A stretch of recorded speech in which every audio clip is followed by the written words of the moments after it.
ونعوذ بالله من شرور أنفسنا ومن سيئات أعمالنا من يهد الله فلا مضل له ومن يضلله فلا هادي له ونشهد أن لا إله إلا الله وحده لا شريك له ونشهد أن محمدا عبده ورسوله قال تبارك وتعالى في كلامه المجيد وفرقانه الحميد محمد رسول الله والذين معه أشداء على الكفار رحماء بينهم اللهم صل على محمد وعلى آل محمد كما صليت على إبراهيم وعلى آل إبراهيم إنك حميد مجيد اللهم بارك على محمد وعلى آل محمد كما باركت على إبراهيم وعلى آل إبراهيم إنك حميد مجيد لا إله إلا الله لا إله إلا الله جري لا إله إلا الله لا إله إلا الله لا إله إلا الله لا إله إلا الله لا إله إلا الله لا إله إلا الله لا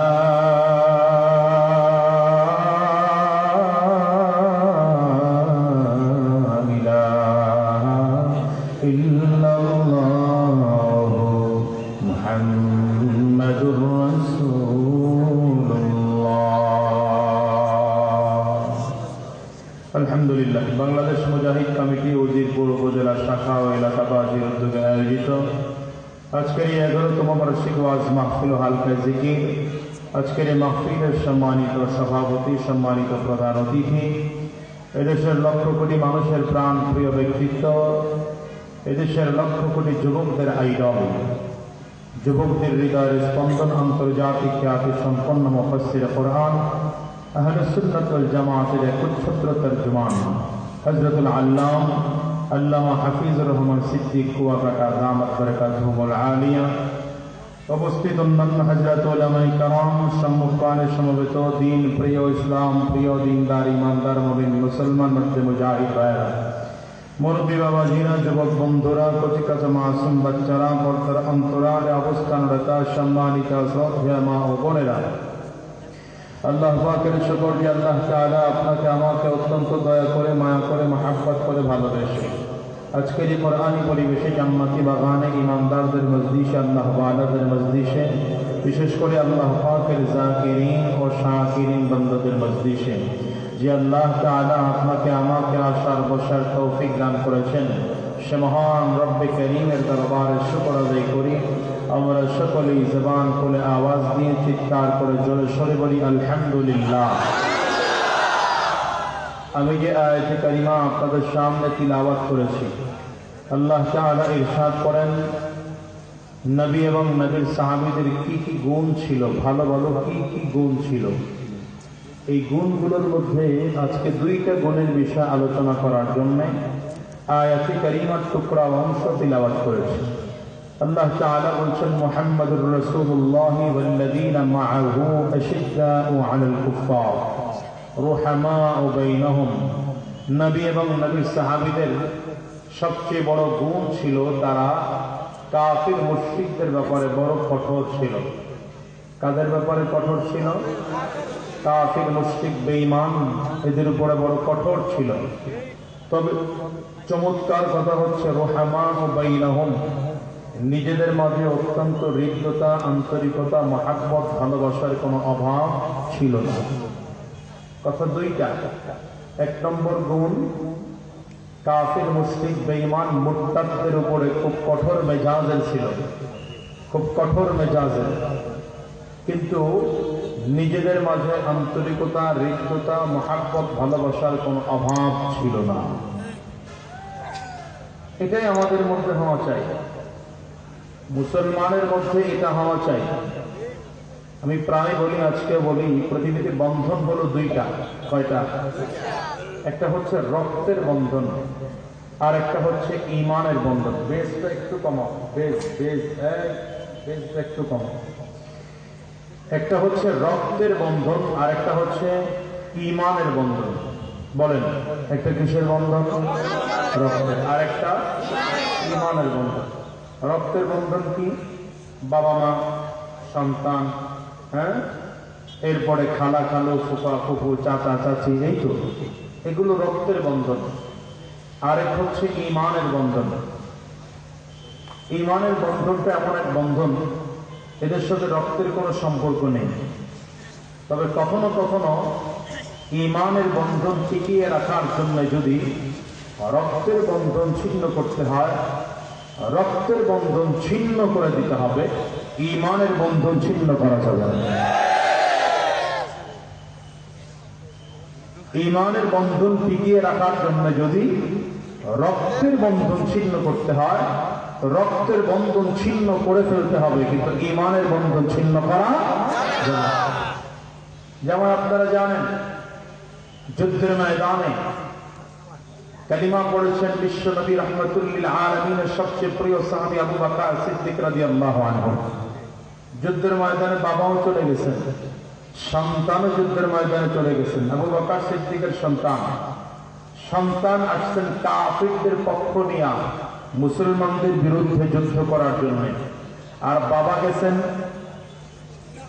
মুসলমানদের পক্ষে। বাবা গেছেন কার পক্ষে? মুসলমানদের পক্ষে, বেঈমানদের বিরুদ্ধে। যুদ্ধের ময়দানে সন্তান আর বাবা মুখোমুখি হয়েছেন। আবু বকর সিদ্দিক সন্তানকে দেখেন নাই, পরবর্তীতে তার সন্তান কালিমা পড়ে মুসলমান হয়ে গেছে। মুসলমান হওয়ার পরে সন্তান বলতেছেন, বাবা, যুদ্ধের ময়দানে আমি তোমারে দেখছিলাম, তুমি আমার একদম সামনেই ছিলাম, আমি ইচ্ছা করলে তোমারে কতল করতে পারতাম, করি নাই। তুমি যে আমার বাবা, তুমি যে আমার বাবা, এই জন্য কতল করি নাই। আবু বকর সিদ্দিক রাদিয়াল্লাহু আনহু বলেন, কপাল তোমারটা খুব ভালো যে আমি তোমাকে দেখি নাই। কপাল তোমারটা ভালো যে আমি তোমাকে দেখি নাই। আমি যদি দেখতাম তুমি এক বেঈমানদের পক্ষ নিয়ে মুসলমানদের বিরুদ্ধে যুদ্ধ করার জন্য হাজির হয়ে গেছ, আমি আমার কলিজার টুকরা সন্তান হলেও ছাড় দিতাম না, আমি কতল করে আল্লাহর নবীর দুশমনকে দুনিয়ার থেকে বিদায় করে দিতাম। মুসলমান মনে রাখবেন, সম্পর্ক হবে ঈমানের। বলেন, সম্পর্ক কিসের? রক্তের সম্পর্ক বড় নয়, ঈমানের সম্পর্ক বড়। বলে না, বলে না, বলে না, রক্তের সম্পর্ক বড় না, ঈমানের সম্পর্ক বড়। বলেন, কিসের সম্পর্ক বড়? আমি সন্তানকে ততক্ষণ মহাব্বত করি যতক্ষণ সন্তানের মধ্যে ঈমান আছে। ঈমান নাই, সন্তানকে আমি মহাব্বত করি না। তার মানে মহাব্বতের মাপকাঠি হচ্ছে ঈমান। বলেন, মহাব্বতের মাপকাঠি কি? আরেকবার বলেন, মহাব্বতের মাপকাঠি কি? বন্ধুত্বের মাপকাঠি কি? ভালোবাসার মাপকাঠি কি? আমার স্ত্রীকে আমি ভালোবাসি যদি স্ত্রী ইমানদার হয়, স্ত্রী ইমানদার না, আমি স্ত্রীকে ভালোবাসি না। সন্তানকে মহাব্বত করি যদি সন্তান দিনদার হয়, সন্তান ইমানদার হয়, সন্তানকে ভালোবাসি না যদি সন্তান ইমানদার না হয়, সন্তানকে ভালোবাসি না। আমি আমার বন্ধুকে মহাব্বত করি যদি বন্ধু ইমানদার হয়, ইমানদার না বন্ধুকে আমি মহাব্বত করি না। আমি আমার খালা খালু ফুফা ফুফু সবাইকে ভালোবাসি যদি ইমানদার হয়, ইমানদার নাই তো মহাব্বত করি না। এমনকি আমার বাবা মাকে মহাব্বত করি যদি সে ইমানদার হয়, যদি সে ইমানদার হয় না তাকে আমি মহাব্বত করি না।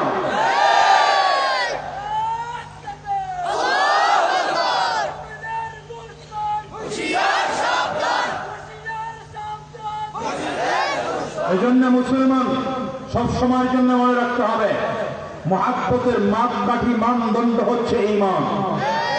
বলেন না কেন? মহাব্বতের মানদণ্ড কি হয় না? মহাব্বতের মানদণ্ড না নেতার টাকা দিলে ভোট উঠে যায়।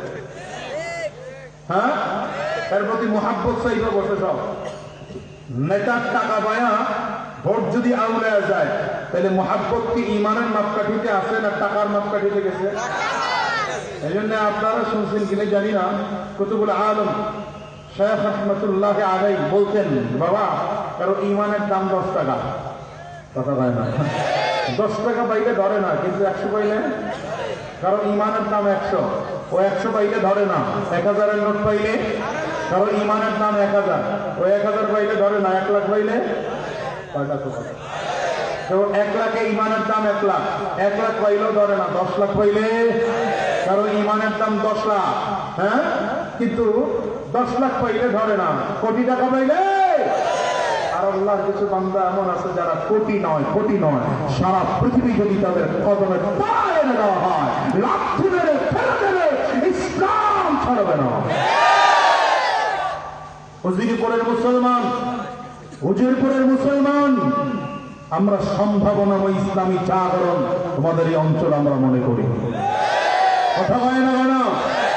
যে উজিরপুরে লক্ষ বাংলার লক্ষ যুবকদের আইডল থাকেন, যেই উজিরপুরে মাওলানা নিসার উদ্দিন ভাইয়ের মতো মানুষ থাকেন, যিনি লক্ষ যুবকদের নেতৃত্ব প্রদান করেন, আমরা উজিরপুরকে ভবিষ্যৎ ইসলামের বিপ্লব দেখার জন্য অপেক্ষায় আছি। কথা বলে না কেন?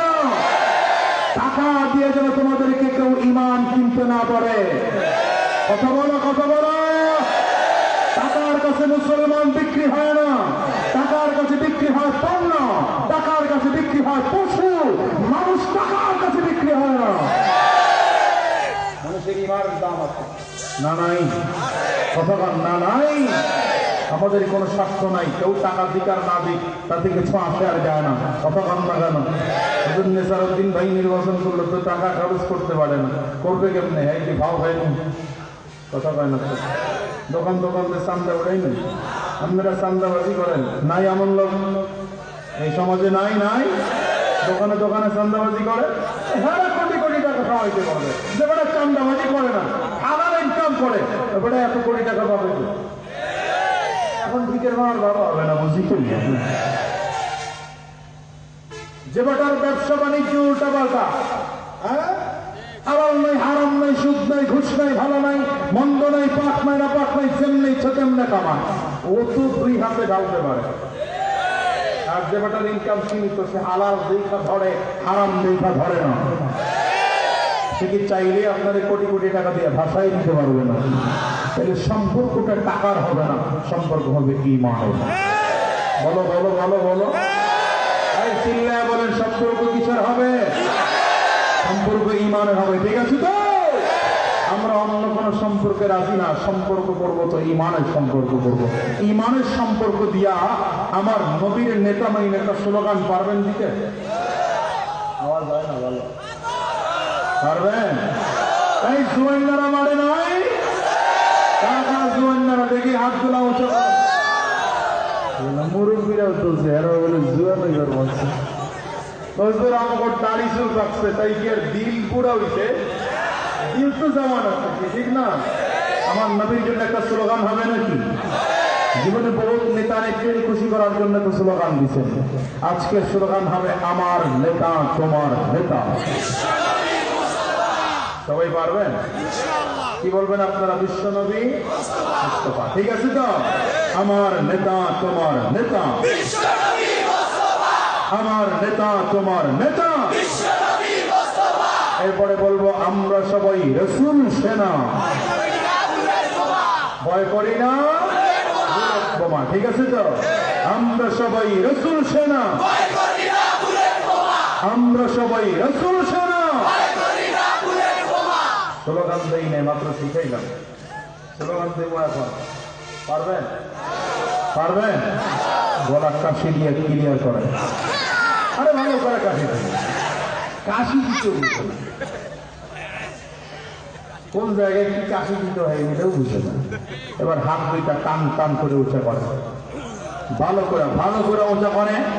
ডানে আর বামে তাকায় দেখেন হাত তুলে নাই কে। মনে করবেন হ্যাঁ জন্মগতই অলস, এর বাপে অলস, এর মায় অলস, এর দাদা অলস, চৌধুরী গোষ্ঠী অলস, এর যে কয়টা হবে সবগুলো অলসই হবে।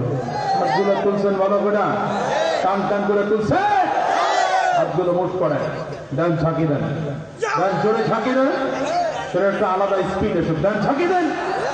দেখেন জ্যাকেট ছোট আবার আর একজনের নাক ফাটায় দিন। এবার পারবেন তো আওয়াজ দিতে? কণ্ঠের যতটুকু আওয়াজ আছে পুরোটা আওয়াজ ছেড়ে দেবেন ইনশাআল্লাহ। নারে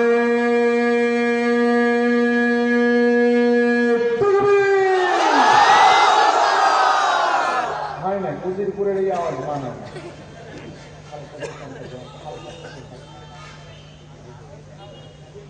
আরেকটু জোরে হবে। নারে তাকবীর, নারে তাকবীর। বাজান আপনি হাত তোলেন নাকি? নারে তাকবীর। আমরা সবাই রাসূল সেনা, আমরা সবাই রাসূল সেনা, আমরা সবাই নবীর সেনা, আমরা সবাই রাসূল সেনা, ভয় করি না বুলেট বোমা। আমার নেতা তোমার নেতা, বিশ্বনবী মুস্তাফা। আমার নেতা তোমার নেতা, নারে তাকবীর। কোরআন সুন্নাহর আলো, কোরআন সুন্নাহ যেখানে, আলেম ওলামা যেখানে, সুদ ঘুষ যেখানে নাই। তো আপনাদের এলাকায় আছে সুদখোর, ঘুষখোর, মদখোর, জুয়াখোর, ক্যাসিনো সবই আছে। আল্লাহ হেফাজত করুন। চিল্লায় জোরে কান্না আমি আরো জোরে বলেন আমি। তাহলে সম্পর্ক হবে ঈমানের, সম্পর্ক হবে কিসের? রক্তের বন্ধন বড় নয়, ঈমানের বন্ধন বড়। বলে না, বলে না, বলে না। রক্তের বন্ধন বড় নয়, ঈমানের বন্ধন বড়। ঠিক না? এজন্য আমার নবীর সাহাবী ছিল একদল মুহাজির, আরেক দল ছিল আনসার। মুহাজির কারা? যারা মদিনা মক্কা থেকে হিজরত করে মদিনা এসেছেন। আর আনসার ছিল কারা? যারা মদিনার অধিবাসী ছিলেন, স্থানীয় বাসিন্দা ছিলেন। এরা আনসার সাহাবীদের সহযোগিতা করেছেন, মুহাজির সাহাবীদের সহযোগিতা করেছেন। এই জন্য তাদের নাম দেওয়া হয়েছে আনসার। ঠিক না? আমার নবী একজন মুহাজির, একজন আনসার, একজন অপরকে আমার নবী ভাই ভাই বানায় দিতেন, ভাই ভাই বানায় দিতেন। নবী দিন ফজরের নামাজের পরে একজন আনসার মুহাজির সাহাবীকে দাঁড় করিয়েছেন, দাঁড়াও। তো একজন মুহাজির সাহাবী দাঁড়ায় গেছে। আমার নবী বললেন, আমার এই সাহাবী হিজরত করে মদিনা মক্কা থেকে এসেছে, এমন কি আছো আমার এই সাহাবীকে ভাই বানায় নিবা? একজন আনসার সাহাবী দাঁড়াইছে, লব্বাইকা ইয়া রাসূলুল্লাহ, হুজুর আমি তৈয়ার আছি, আমি তৈয়ার আছি। বাস ভাই হয়ে গেল। দুইজনকে ভাই ভাই বানায় দিচ্ছেন, নবীজি বানায় দিচ্ছেন তো চলে গেছে। দেখেন আশ্চর্যের ব্যাপার, বাসায় গিয়া আনসার সাহাবীর স্ত্রী ছিল দুইজন। এর মধ্যে যিনি সবচেয়ে বেশি সুন্দরী, সবচেয়ে বেশি বুদ্ধিমতী, সবচেয়ে বেশি ভালো, তাকে তালাক দিচ্ছেন। তালাক দিয়ে বলতেছেন, প্রাণের স্ত্রী আমার, রাগ করো না, আমি তোমার সাথে কোনো রাগারাগি করে তালাক দেই নাই। আমার ভাই এসছেন মক্কা থেকে, আমার ভাইকে একজন সঙ্গিনী দরকার, ভাইয়ের একজন সহযোগী দরকার, ভাইয়ের একজন সহধর্মিনী দরকার। তো সে তো একা একে আসছে, কাউকে নিয়ে আসতে পারে নাই। আমি তোমার তালাক দিলাম, তুমি আমার ভাইকে বিয়ে করে নাও। সুবহানাল্লাহ আওয়াজ দিয়ে বলবেন। শুধু কি তাই, সব নগদ অর্থগুলো এক জায়গায় একত্রিত করছেন। নগদ অর্থগুলো একত্রিত করে এবার ডেকে বলছেন পুরোটা সমান সমান দুইটা ভাগ, সমান সমান দুইটা ভাগ করে ডেকে বললেন, ভাই দুই ভাগের মধ্যে কোন ভাগ তোমার পছন্দ? তোমার পছন্দের ভাগটা তুমি নিয়ে নাও। পছন্দের ভাগ নিয়ে নিচ্ছেন। আনসার সাহাবীর দিকে তাকিয়ে মুহাজির সাহাবী আশ্চর্য হয়, যে কেমন কারবারটা, এটা কারবারটা কেমন? হ্যাঁ, নিয়ে গেছেন ময়দানে, মাঠে মাঠে খেতে নিয়ে গেছেন। মাঠের মধ্যে নিয়ে এবার পুরো ফসলি জমিনটা অর্ধেক ভাগ করেছেন। এই এক সাইড, এই এক সাইড। ভাই এটা এক ভাগ আমার, এক ভাগ তোমার, কোন ভাগ তোমার পছন্দ? তোমার পছন্দের ভাগটা তুমি আগে নাও, তারপরে আমার পছন্দের ভাগটা আমি নেব। শুধু তাই না, নিয়ে আসছেন নিজের ঘরে। এটা শুধু শোনার জন্য না, আমলের নিয়তে শোনেন, আমলের নিয়তে শোনেন, আমলের নিয়তে শোনেন। নিয়ে আসছেন নিজের ঘরে, পুরো ঘরটা সমান সমান অর্ধেক মাঝখান দিয়ে ভাগ করেছেন। এক সাইড, এই এক সাইড। ভাই তোমার কোন ভাগটা পছন্দ? তোমার পছন্দের ভাগটা তুমি নাও, এরপরে আমার পছন্দের ভাগটা আমি নেব। এত জোরে বলা যায় না? আরে মুসলমান, আরে মুসলমান, কি সব মিলাইছেন? মুহাজির সাহাবী আশ্চর্য হয়ে বলছেন, ভাই এটা কেমন কথাবার্তা?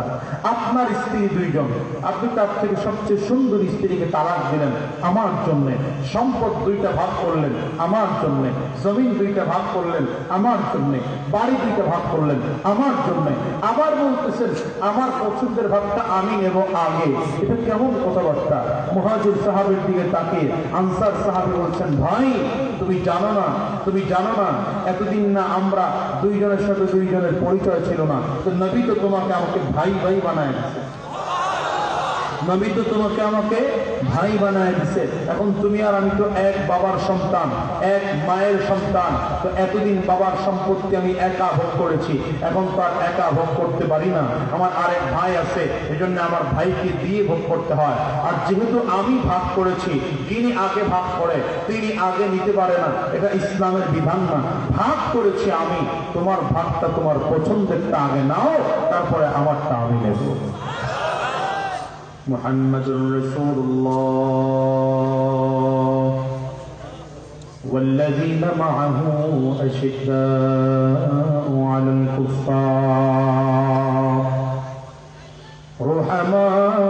رحماء بينهم। নবী এবং নবীর সাহাবীদের সবচেয়ে বড় বিষয় ছিল একজন আরেকজনের মধ্যে এত হৃদ্যতা, এত মহাব্বত, এত আন্তরিকত ভালোবাসা ছিল। মৃত্যুর মুহূর্তে পানির পিপাসায় কাতরাচ্ছেন, আল্লাহ আতাস আতাস বলে চিৎকার করতেছেন, ডানে তাকায় বামে তাকায়, আমার একটু পানি দাও, আমি মনে হয় দুনিয়ায় আর বেশিক্ষণ বাঁচব না। পানি নিয়ে সামনে হাজির করা হলো।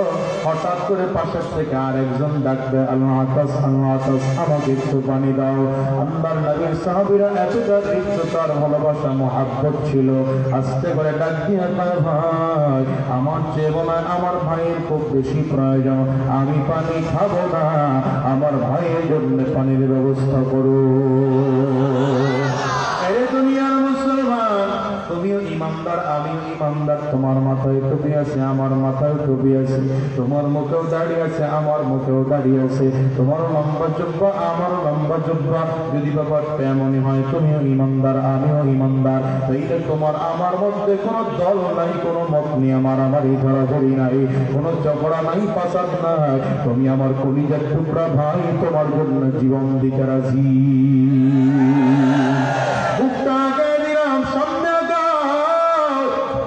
তোমাকে আমি বুকের মধ্যে নিয়ে আলিঙ্গন করব। মাথার টুপির কারণে তোমাকে আমি আলাদা দল ভাবতে পারি না, কথা কয় না গান। আমি হয়তো কোনো কারণে খাস করেছি পড়েছি, তুমি জালি টুপি পড়েছো, হয়তো আমি গোল পড়েছি, তুমি লম্বা টুপি পড়েছো। যেহেতু টুপি তোমার মাথায় আছে, দলের কারণে আলাদা কোনো পার্থক্য নাই।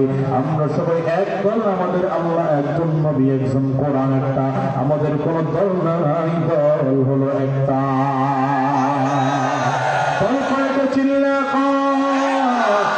আওয়াজ দিয়ে জোরে বলো তো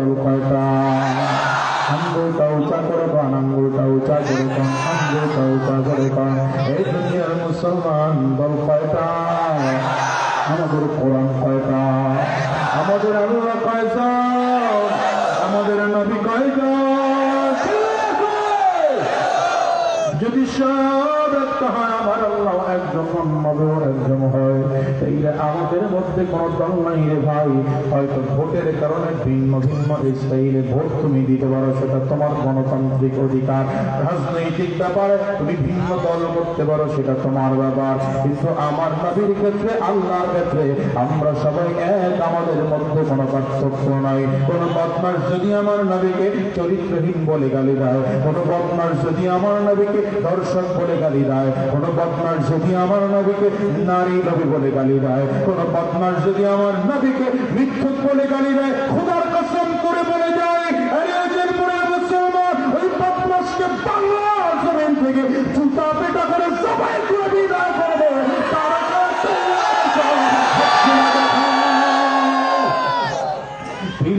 তারা বাংলাদেশে নাস্তিকদের ঠাঁই হবে না, বলি আল্লাহর বাংলাদেশে মুরতাদদের ঠাঁই হবে না।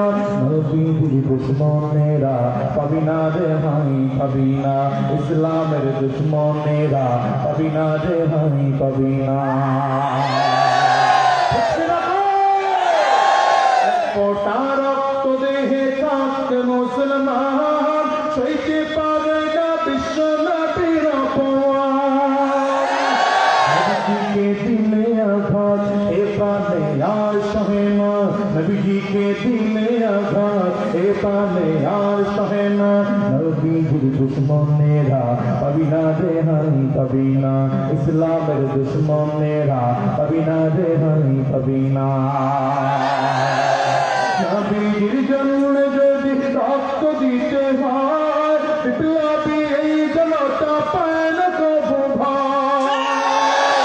নবীর জন্য যদি জীবন দিতে হয়, কওনা নবীর জন্য আমরা জীবন দিতে রাজি না? ভাই জীবন দিতে রাজি নাই?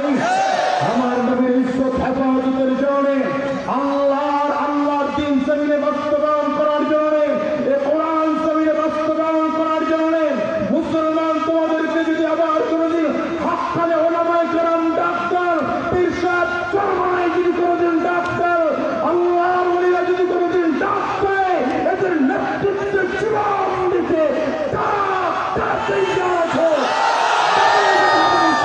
বসে না, দাঁড়িয়ে যেতে হবে।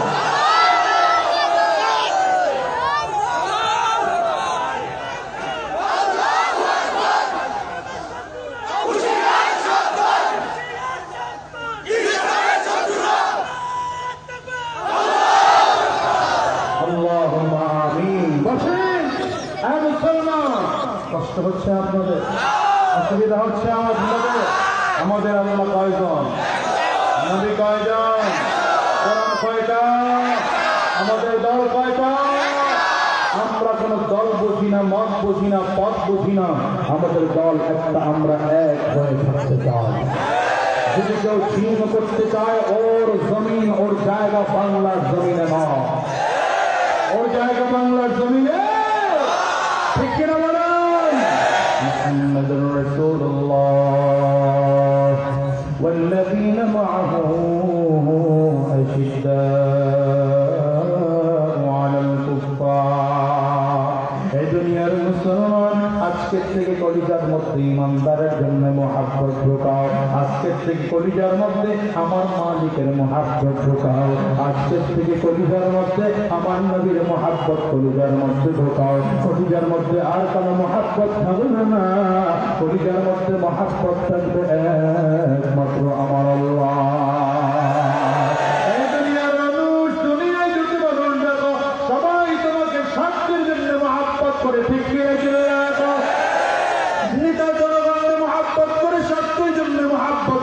ভাই ভাইকে মহাব্বত করে, স্বার্থের জন্য মহাব্বত করে, বন্ধু বন্ধুকে মহাব্বত করে, স্বার্থের জন্য মহাব্বত করে। স্বার্থ ছাড়া একমাত্র তোমারে আমারে ভালোবাসেন আমার আল্লাহ। এক নম্বরকে আঙ্গুলটা উঁচা করে চিল্লে জোরে একটা ডাক দাও, আরো জোরে আওয়াজ দিয়ে জোরে চিল্লে ডাক দাও।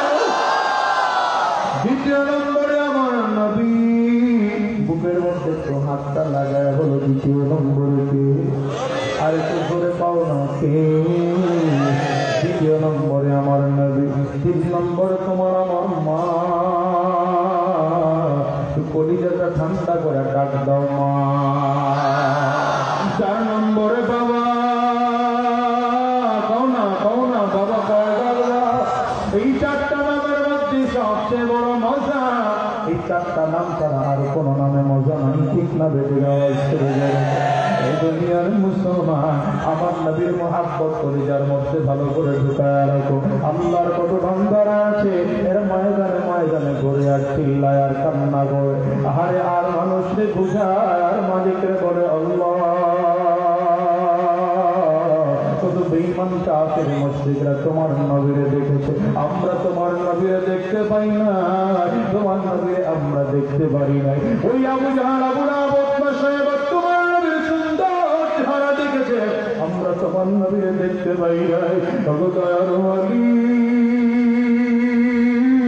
আবু বকর সিদ্দিকের কপালটা কত ভালো, ওমরের কপালটা কত ভালো, উসমান আলীর কপালটা কত ভালো। এরা ইমানি হালাতে তোমার নবীর চেহারা দেখেছে।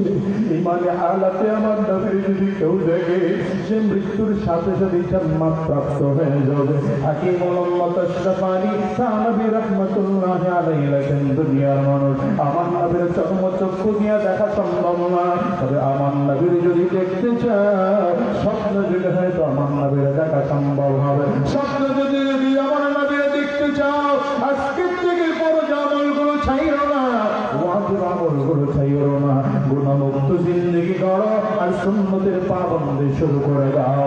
মাঝে মাঝে তাহাজ্জুদ নামাজের মধ্যে দাঁড়ায় যাও, 2 রাকাত 4 রাকাত 6 রাকাত যতটুকু তৌফিকে কোলায় নামাজ বাম দিকে তাকাবে, দেখবে ওই দিক থেকেও জাহান্নামের আগুন। আবার মানুষগুলো সামনের দিকে তাকাবে, দেখবে ওই দিক থেকেও জাহান্নামের আগুন। মানুষগুলো আবার পেছন দিকে তাকাবে, দেখবে জাহান্নামের আগুন। আর চারিদিক থেকে আগুনগুলো ঘেরাও করে করে ঘুরিয়ে ঘুরিয়ে আওয়াজ দিয়ে দিয়ে সামনের দিকে আবার আল্লাহর একদল বান্দা থাকবে, কোথায় হাসর, কোথায় মিজান, কোথায় ফজিলাত খবর নাই।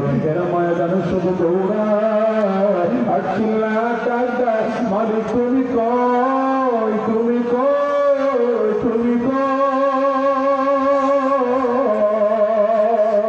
এরা আমার মালিকরে পাওয়ার জন্য পাওয়ায় ডানে তাকায় বামে তাকায় আবার মালিকরে খুঁজে।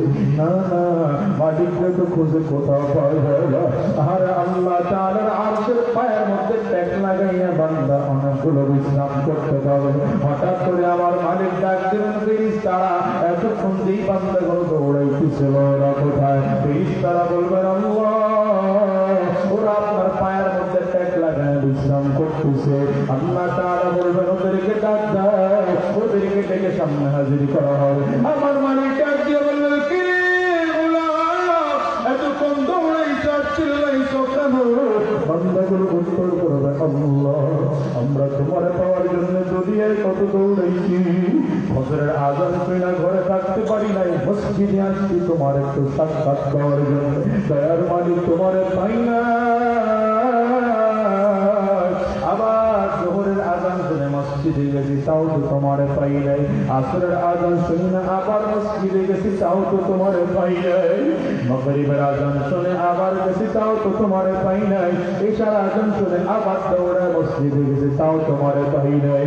ও দয়ার মালিক কোথায় গেলে তোমার পাওয়া যায়? ওই বামরাইল হাই স্কুল মাঠে মাহফিল হয়, সেখানেও দৌড়ায় গেছিলাম, তোমারে পাইলে। তোমারে কোথায় গেলে পাবো? সঙ্গীর ময়দানে গিয়েছিলাম, সেখানেও গিয়ে তোমারে পাইলে। ওই উজানের দরবারে গিয়েছিলাম, সেখানেও গিয়ে তোমারে পাইলে। চরমনার আল্লাহর কুতুবের দরবারে 3 দিন গিয়ে পড়েছিলাম, মানে তাও তো তোমারে গিয়ে পাইলে। এখন তুমি কই তো দেখা যাও, দেখা যাও। বান্দাগুলো এবার চিল্লাইয়া আল্লাহ তাআলা ডাকতে বলবেন, ফেরেশতারা তাড়াতাড়ি কর। আমি আল্লাহর নূরের পর্দাগুলো একটু সরাইয়ে দে, আমি আল্লাহ বান্দাদেরকে আমি আল্লাহ বান্দার সাথে একটু সরাসরি সাক্ষাৎ দেব। মুসলমান কথাটা বলতে দেরি হয়, আল্লাহর ফেরেশতারা তাড়াতাড়ি করে নূরের পর্দাগুলো ঠাস ঠাস ঠাস ঠাস করে সরাইয়া দেবে। বান্দাগুলো ফেরেশতারা যখন আল্লাহর নূরের পর্দাগুলো সরাইয়া দেবে, বান্দা আমার মালিকের চেহারা সরাসরি দেখতে পাবে। হাদিসের মধ্যে আসছে আমার মালিকের চেহারা যখন বান্দা দেখবে, এক নজরে 70,000 বছর চলে যাবে। এই 70,000 বছরের মধ্যে বান্দা চোখের পলক পর্যন্ত ফেলবে না। এই জন্য পাগল হবো এক নম্বর পাগল হবো আমার আল্লাহ, দ্বিতীয় নম্বর পাগল হবো আমার নবী। এর মুসলমান বলো তো, আমেরিকায় যাও, চাইনিজ যাও, জাপান যাও, জার্মান যাও, ইন্দোনেশিয়া, ফ্রান্স, মালয়েশিয়ায় যাও, আমার নবীর রওজায় যাইতে মনে চাই কি চায় না? একটু চিৎকার করে আওয়াজ দিয়ে হাত উঠাইয়া দেখা, চিল্লায় জোরে একটা ডাক দাও।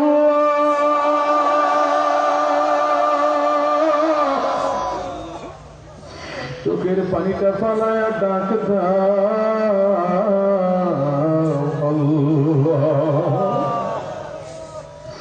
মনের মাধুরী মিশিয়ে হৃদয়টা উজাড় করে ঠান্ডা ঠান্ডা কণ্ঠে জোরে একটু ডাক দাও না দয়ার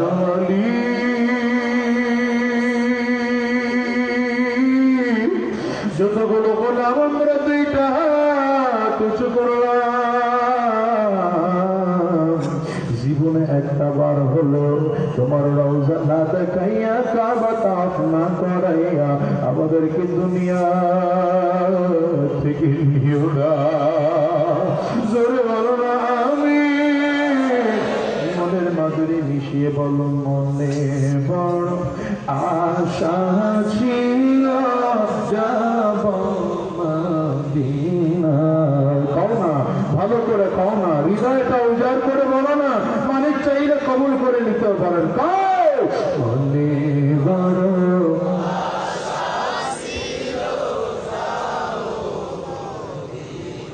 মনে বড় আশা ছিল যাব মদিনা। সালাম আমি করব কি কোন, সালাম নবীর রওজা।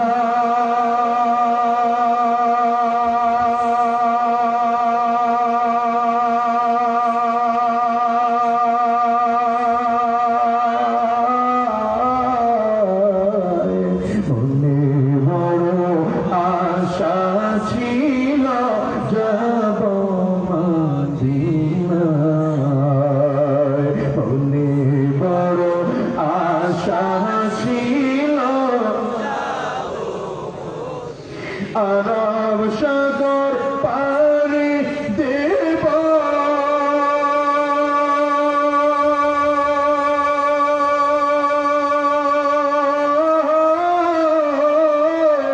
এই তো আমার তোরি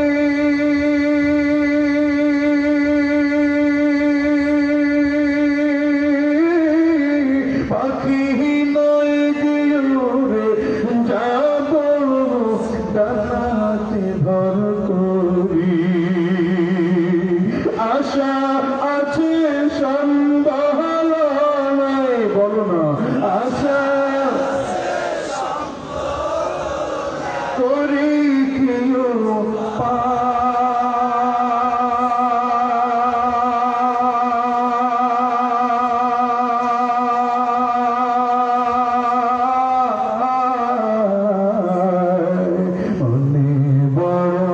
আশা ছিল যাব মদিনায়,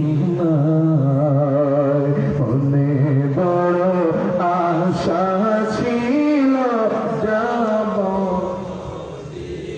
দুনিয়ার মুসলমান মোহাব্বত কলিজার মধ্যে ঢোকাও, আমার নবীর মোহাব্বত কলিজার মধ্যে, আমার মালিকের মোহাব্বত ঢোকাও। এই মোহাব্বত ছাড়া দুনিয়ার কোনো মোহাব্বত রইল না।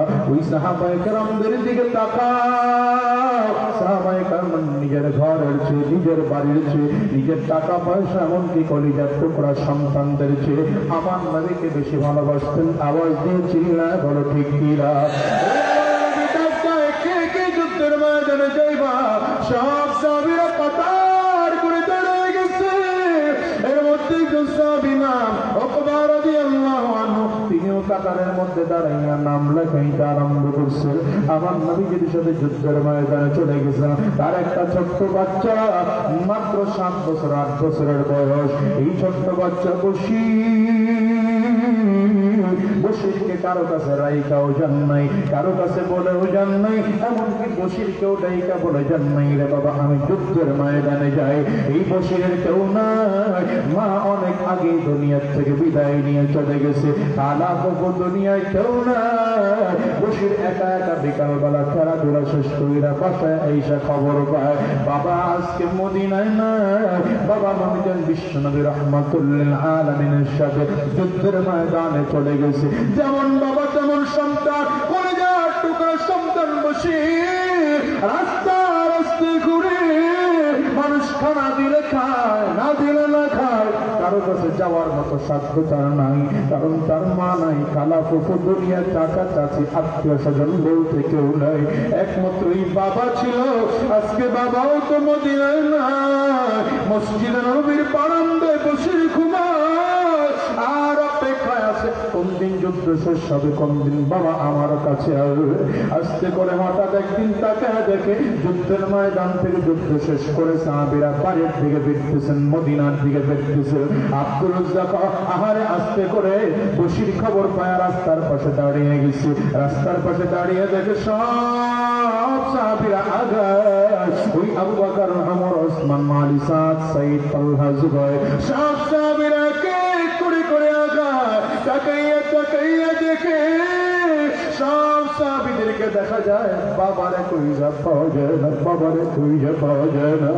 মসজিদ নববীর মেম্বরের মধ্যে সে আমার নবী বসে পড়েছেন। সব সাহাবীদেরকে পাক করে করে আমার নবীর সামনে এসে বসে ডাক দেয়, ও নবী আমার বাবা না আপনার সাথে যুদ্ধের ময়দানে গেল, আমার বাবা না ফিরে আসার কথা, সবাই ফিরে আসছে, আমার বাবা কই? নবীজির লজ্জায় চেহারাটা লাল। আমার নবী ছোট্ট বাচ্চাটারে কেমনে জবাব দিরে বাবা? তোর বাবা তো দুনিয়ায় নাই, তোর বাবা শাহাদাত বরণ করে জান্নাতে গেছে। নবীজি জবাব দিতে পারে না। আমার নবীর লজ্জায় চেহারাটা লাল হয়ে গেছে। নবীজি যারা ঘুরাইয়া ডান দিকে নিয়ে বানাইছে, বাচ্চাটা দৌড়ায় ডান দিকে গিয়া ডাক দেয়, হুজুর আমার বাবা কই? নবীজি চেহারাটা বাম দিকে ঘুরায়, বাচ্চাটাও আবার বাম দিকে গিয়া ডাক দেয়, হুজুর আমার বাবাই কই? বাবাই কখন আসবে? আমার নবী এবার নিচের দিকে চেহারা ঘোরায় বলাইছে। নবীজির চক্ষু দিয়া টাপ টাপ করে পানি বের বসে আবার নবীর দিকে তাকাইয়ে চোখ দিয়ে আমার নবীর হাতটা পাও জড়া জড়ে পড়েছে। হাত দিয়ে পাও জড়ে দিয়ে ডাক দেয়, পয়গম্বর আপনি বারবার করে জিজ্ঞাসা করি আমার বাবা কই? আপনি কোনো জবাব দেন না, বরঞ্চ বারবার করে চেহারাটা ঘুরে দাঁড়া।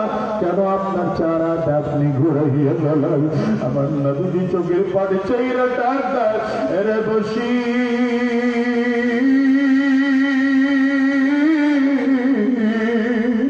আমি নবী কেমনে তোরে বলবো তোর বাবা দুনিয়ায় না?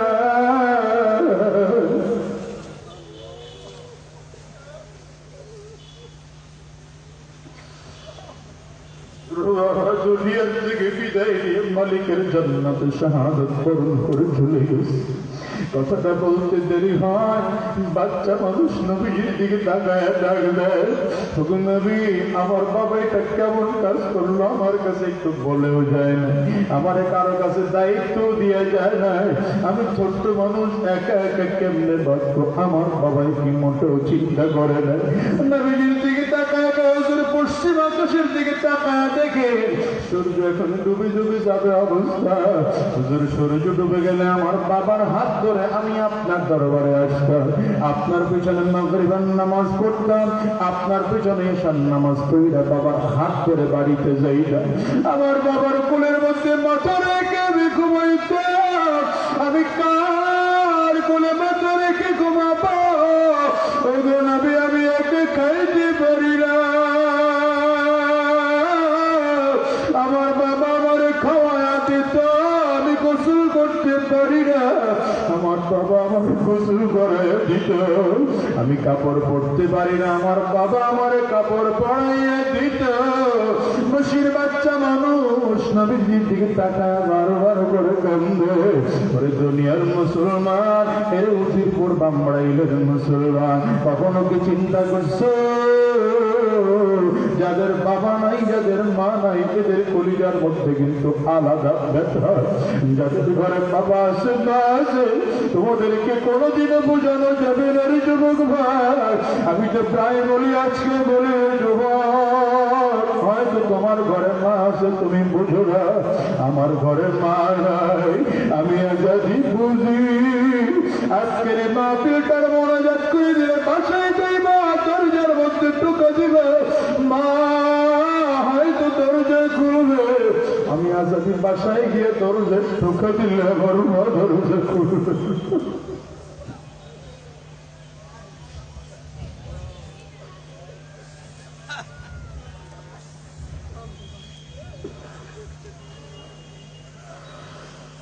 মসজিদের দিকে তাকাও,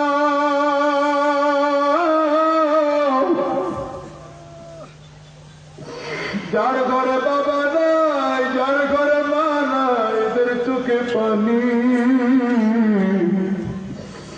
আজকে কলিজা পেটে কান্না আছে। আমার মতো কার কার মা নাই, একটু হাত গুলা উঁচা করে দেখাও। কার কার বাবা নাই, তোমরাও হাত গুলা উঁচা করে দেখাও। বাবাজি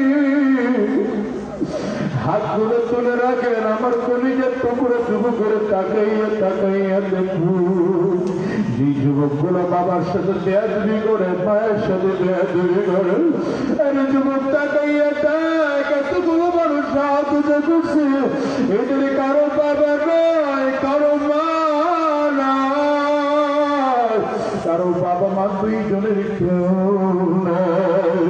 আমি কেমনে তোদেরকে বোঝাবো রে যুবক? একটু তাকাইয়া দেখে যে চন্দ্রিকার বেবি পানিগুলো টপ টপ টপ টপ করে পড়ে।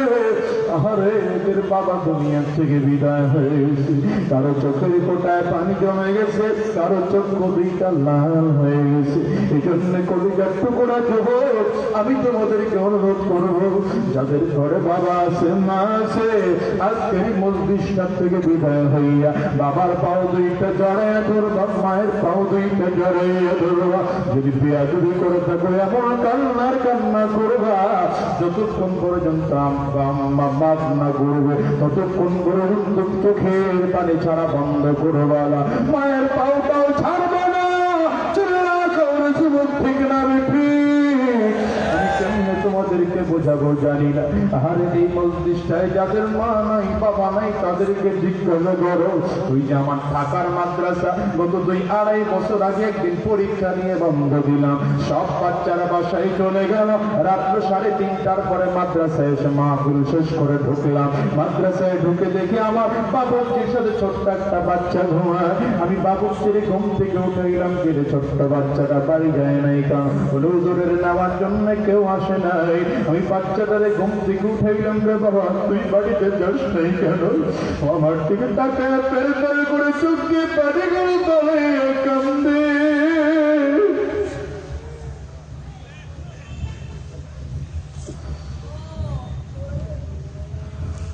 আর ডাক্তার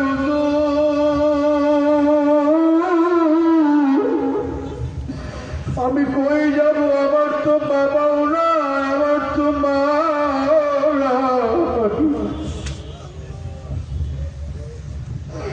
আমি বললাম বাবা খুলে বল, তুই বিষয়টা খুলে বল। বলে হুজুর আমার মা অনেক আগে দুনিয়ার থেকে বিদায় নিয়ে চলে গেছে।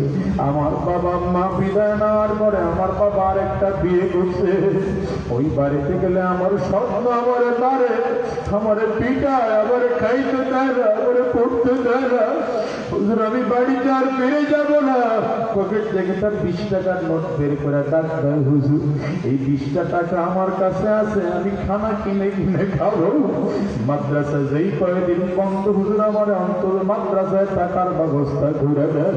আমি বাচ্চাদের দেখে মায়া লাগছে, উঠায় কোলের মধ্যে নিয়ে চাপ দিলাম। বাবা কে বলছে তোর বাবা না? আমার দিকে তাকে